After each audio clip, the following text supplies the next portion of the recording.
Welcome to Shahi effect. എല്ലാ മാധ്യമ സുഹൃത്തുക്കൾക്കും നമസ്കാരം. 2018 കേരളത്തെ ആകെ പിടിച്ചു കുലുക്കിയ പ്രളയത്തില് ധാരാളം റോഡുകൾ തകർന്നുപോയി. ആ റോഡുകളുടെ എല്ലാം പുനരുദ്ധാരണം ഏറ്റെടുത്ത കരാറുകാരുടെ പ്രതിനിധികളാണ് നിങ്ങൾ. റീബിൽഡ് കേരള ഇനിഷ്യേറ്റീവ് RKI-LSC അണ്ടറിൽ ഉണ്ടായിരുന്ന പ്രോജക്റ്റാണ്. ഈ പ്രോജക്റ്റുകളിൽ വിവിധ ജില്ലകളിൽ അധിക വർക്കുകൾ ഇടുക്കി ജില്ല, ആലപ്പുഴ, വയനാട് തുടങ്ങിയ ജില്ലകളിൽ കരാർ പ്രവർത്തികൾ ഏറ്റെടുത്ത കരാറുകാരുടെ പ്രതിനിധികളാണ് നിങ്ങൾ. ഞങ്ങളുടെ ഏകദേശം 50ഓളം പ്രതിനിധികൾ, 50ഓളം കരാറുകാരെ ഇപ്പോൾ RKI ഓഫീസിന് ഫ്രണ്ടിൽ ധർണ നടത്തിക്കൊണ്ടിരിക്കുകയാണ്. ഏജൻസിയുടെ സംസ്ഥാന പ്രസിഡന്റ് വർഗീസ് കണ്ണമ്പള്ളി സാറിന്റെ അധ്യക്ഷതയിൽ ധർണ നടന്നുകൊണ്ടിരിക്കുകയാണ്. അപ്പോൾ പത്രക്കാരോട് ഞങ്ങളുടെ കാര്യങ്ങൾ വിശദീകരിക്കാനായിട്ടാണ് ഞങ്ങൾ വന്നിരിക്കുന്നത്. ഞങ്ങള് വർക്ക് എടുക്കുന്ന സമയത്ത് പൈസ റെഡിയാണ്, സർക്കാരിന്റെ ഫണ്ടിൽ റെഡി പേയ്മെന്റ് ആണ്, വർക്ക് തീരുന്ന വഴി നിങ്ങൾക്ക് ഫണ്ട് തരും എന്നുള്ള കാര്യത്തിൽ പറഞ്ഞാണ് വർക്ക് എടുത്തത്. വർക്ക് എടുത്ത് നമ്മൾ വർക്കിന്റെ വിവിധ ഘട്ടങ്ങൾ കഴിഞ്ഞപ്പോൾ നമുക്ക് പൈസകൾ കിട്ടുന്നില്ല. ആവശ്യത്തിന് ഉദ്യോഗസ്ഥര് നമുക്ക് സൂപ്പർവൈസറില്ല. നമ്മൾ ഇവിടെ ജോയിൻ ചെയ്യുന്ന ഉദ്യോഗസ്ഥന്മാരെ കാരണം കൊണ്ട് സ്ഥലം മാറി പോവുകയാണ്. പുതിയ ആളുകൾ ജോയിൻ ചെയ്യുന്നില്ല. നമുക്ക് വർക്ക് തുടർന്ന് വന്നപ്പോൾ നമ്മൾ 2010 ശേഷം പല ഞങ്ങൾ വർക്കുകളൊക്കെ സ്റ്റാർട്ട് ചെയ്യുന്ന 2022 ആയിട്ടാണ് വർക്ക് സ്റ്റാർട്ട് ചെയ്യുന്ന സമയത്ത് നമുക്ക് സൈറ്റിലെ ഒറിജിനൽ പണികളിൽ നിന്ന് വ്യതിചലിച്ച് പല പ്രവൃത്തികൾ ചെയ്യേണ്ടി വന്നു. ആ സമയത്ത് റിവേഴ്സ് എസ്റ്റിമേറ്റ് പാസ്സാക്കേണ്ട സാഹചര്യം ഉണ്ടാകുന്നു. ആ റിവേഴ്സ് എസ്റ്റിമേറ്റ് നമുക്ക് പാസ്സാക്കി കിട്ടാൻ വളരെ താമസമുണ്ട്. ഇത് സൈറ്റിൽ മുന്നോട്ട് കൊണ്ടുപോകാൻ സാധിക്കുന്നില്ല. അതുപോലെ നമുക്ക് തരുന്ന ആദ്യത്തെ ടൈമുകൾ തീർന്നു. നമുക്ക് എക്സെപ്ഷൻ കിട്ടാനായിട്ട് നമുക്ക് ഹയർ അതോറിറ്റികളില്ല. നമുക്ക് പ്രോജക്ട് ഡയറക്ടർ മുകളിൽ ഹയർ അതോറിറ്റികളില്ല. ഗവൺമെന്റ് സാക്ഷ്യം തരാത്തതുകൊണ്ട് സർക്കാരുമായിട്ടുള്ള എഗ്രിമെന്റ് പല സമയത്ത് ബ്രേക്ക് ആവുന്നതുകൊണ്ട് നമുക്ക് വർക്ക് തുറന്ന് മുന്നോട്ട് കൊണ്ടുപോകാൻ പറ്റുന്നില്ല. നമ്മള് ബാങ്കിൽ നിന്ന് ഭീമമായ തുക കടമെടുത്താണ് നമ്മൾ ഈ വർക്കുകൾ ചെയ്യുന്നത്. പല കരാറുകാരനെയും ബാങ്ക് അക്കൗണ്ടുകൾ SBI ജപ്തി നടപടികൾ നേരിട്ടുകൊണ്ടിരിക്കുകയാണ്. അതേപോലെ സിവിൽ സ്കോറിംഗ് മോശമായി. ഞങ്ങളൊക്കെ 10-30 വർഷമായിട്ട് വർക്കുകൾ ചെയ്ത് നല്ല ക്രെഡിബിലിറ്റി ഉണ്ടാകുന്ന ആളുകൾക്ക് നമ്മൾ കൊള്ളരുതാത്ത ആളുകളും ഒക്കെ ആയി മാറിയിരിക്കുകയാണ്. നാട്ടിൽ ചെല്ലുമ്പോൾ ഞങ്ങൾ കരാറുകാരെയാണ് ജനങ്ങൾ കാണുന്നത്, ബാക്കിയുള്ളവരെ കാണുന്നില്ല. എല്ലാം കരാറുകാരുടെ കുഴപ്പമെന്ന് പറഞ്ഞാൽ നാട്ടില് ഈ വർക്ക് നടത്തുന്ന സൈറ്റുകൾക്ക് ഭീകരമായ വിഷയങ്ങളാണ്. ഈ അധികവും വളരെ സാധുക്കളായ ആളുകളുടെ അല്ലെങ്കിൽ ആദിവാസികൾ ഉൾപ്പെടെയുള്ള കോളനികളിലൊക്കെ ഞങ്ങൾ വർക്ക് നടത്തുന്നത്. പല റോഡുകളും ഒരു വഴിയേക്ക് മാത്രം ഉണ്ടാവുന്നുള്ളൂ. ഈ വർക്ക് മുന്നോട്ട് പോകാണ്ട് പല വഴികളും ബ്ലോക്കാണ്. ആദിവാസികൾ ഉൾപ്പെടെ വളരെ ക്ലേശങ്ങൾ സഹിക്കുന്നുണ്ട്. ഞങ്ങൾക്കിത് സർക്കാരിന്റെ ഭാഗത്തുനിന്ന് ചില തീരുമാനങ്ങൾ കിട്ടാത്തതിന്റെ പുറത്താണ് നമുക്ക് വർക്ക് മുന്നോട്ട് പോകാൻ പറ്റാത്തത്.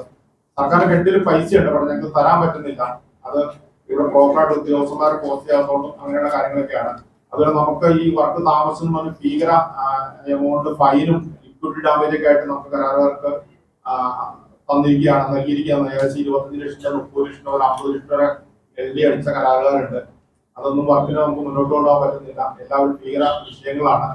അപ്പൊ ഇങ്ങനെയുള്ള കാര്യങ്ങളൊക്കെ പറഞ്ഞ് ഗവൺമെന്റ് നിവേദനം കൊടുക്കുന്ന ധർമ്മ നടന്നുകൊണ്ടിരിക്കുകയാണ്.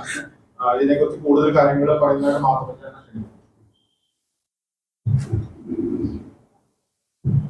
ഞങ്ങൾ ചെയ്തുകൊണ്ടിരിക്കുന്ന കൂടുതൽ റോഡുകളും പ്രത്യേകിച്ച് ഇടുക്കി ജില്ലയിലെ ആദിവാസി മേഖലകളിലും തീർത്തും ഗ്രാമീണ മേഖലകളിലുമാണ് പണികൾ ചെയ്തുകൊണ്ടിരിക്കുന്നത്. അവിടെയുള്ള ആൾക്കാർ വിചാരിക്കുന്നത് ഞാൻ ഈ റീബിൽഡ് കേരളയ്ക്ക് ഡെപ്പോസിറ്റ് പണമാണ്, അപ്പൊ പണം കൃത്യമായിട്ട് കിട്ടുന്നുണ്ട്, കരാറുകാർ മനഃപൂർവ്വം പണി ചെയ്യാതിരിക്കുന്നതാണെന്നാണ് അവിടെയുള്ള ജനങ്ങളുടെ വിചാരം. സത്യത്തിൽ ഞങ്ങൾക്ക് കഴിഞ്ഞ 5 മാസമായിട്ട് ഞങ്ങൾക്ക് ഒരു പണി നടത്താൻ പറ്റിയിട്ടില്ല, പേയ്മെന്റ് കിട്ടിയിട്ടില്ല. 4/2023 ടൈം ഓഫ് എക്സ്റ്റൻഷനുമായി ബന്ധപ്പെട്ട് ഒരു ഓർഡർ സർക്കാർ ഇറക്കി. ആ ഓർഡറിൽ പറഞ്ഞിരിക്കുന്നത് ടൈം ഓഫ് എക്സ്റ്റൻഷൻ കൊടുക്കണമെന്നുണ്ടെങ്കിൽ ഹയർ അതോറിറ്റിക്ക് കൊടുക്കാൻ പറ്റുള്ളൂ. ഈ റീബിൽഡ് പോലെയുള്ള ഡിപ്പാർട്ട്മെന്റുകൾക്ക് നിലവിൽ ഹയർ അതോറിറ്റി ഇല്ല.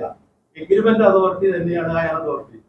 അങ്ങനെ വന്നപ്പോൾ ഞങ്ങൾക്ക് ഞങ്ങളുടെ എക്സ്റ്റൻഷൻ ടൈം ഓഫ് എക്സ്റ്റൻഷൻ ചെയ്യാനോ മുകളിൽ ചെയ്യേണ്ട കാര്യങ്ങൾ ചെയ്യാനോ ആളില്ലാതായി. അതിനൊരു മാറ്റം വരുത്താൻ വേണ്ടി ഞങ്ങൾ കഴിഞ്ഞ 5 മാസം സെക്രട്ടേറിയറ്റിൽ കയറി ഇറങ്ങി നടന്നിട്ടും ഇന്ന് വരെ തീരുമാനം ഉണ്ടായിട്ടില്ല. ഇതാണ് ഞങ്ങളുടെ സ്ഥിതി. ഇതിനൊരു മാറ്റം വരുത്തി എത്രയും പെട്ടെന്ന് ഈ പണികൾ പൂർത്തിയാക്കാനും ഞങ്ങൾ ചെയ്ത ബില്ലുകൾ തരാനൊരു നടപടി ഉണ്ടാവണമെന്ന് ആവശ്യപ്പെട്ടുകൊണ്ടാണ് ഇന്ന് ഞങ്ങൾ ധർണ നടത്തിക്കൊണ്ടിരിക്കുന്നത്. ഈ ധർണ ഫലം കണ്ടില്ലെങ്കിൽ അടുത്ത ആഴ്ച മുതൽ ഒരു സ്ഥിര നിരാഹാരം ഓഫീസുകളുടെ മുമ്പിൽ കിടക്കാനാണ് ഞങ്ങൾ തീരുമാനിച്ചത്. സർക്കാരിന് വേണ്ടിയിട്ട് നമ്മള് പൈസ കടമെടുത്ത് മുടക്കി ഞങ്ങളുടെ പൈസ സർക്കാരിന് വേണ്ടി ഞങ്ങൾ മുടക്കിയിരിക്കുകയാണ്. പക്ഷേ ഞങ്ങൾക്ക് സർക്കാർ യാതൊരുവിധ കാര്യങ്ങളും ചെയ്യുന്നില്ല. ഞങ്ങൾ പണി ചെയ്തതിന്റെ പൈസ മാത്രമേ ചോദിക്കുന്നുള്ളൂ. അത് കോടിക്കണക്കിന് രൂപയാണ് ഞങ്ങൾക്ക് കിട്ടാനുള്ളത്. സർക്കാർ അത് ഉള്ള പൈസയാണ്, കെട്ടി പൈസകളാണ് ഞങ്ങൾക്ക് തരുന്നില്ല. നിസ്സാര കാരണം കൊണ്ട് പെൻഡിങ് വെക്കുകയാണ്. അപ്പോൾ സർക്കാരിന്റെ ശ്രദ്ധ ഈ വിഷയത്തിൽ അടിയന്തരമായിട്ട് ഇതിലേക്ക് ശ്രദ്ധ തിരിക്കണമെന്നും അതിന് മാധ്യമ സുഹൃത്തുക്കളുടെ ഇതൊരു വാർത്താ പ്രധാനം കൊടുത്ത് ഞങ്ങളെ സഹായിക്കണമെന്നും ഞങ്ങൾ അഭ്യർത്ഥിക്കുന്നു. കൂടുതൽ വിശേഷങ്ങളുമായി വീണ്ടും കാണാം. അതുവരെ ഏവർക്കും നന്ദി, നമസ്കാരം.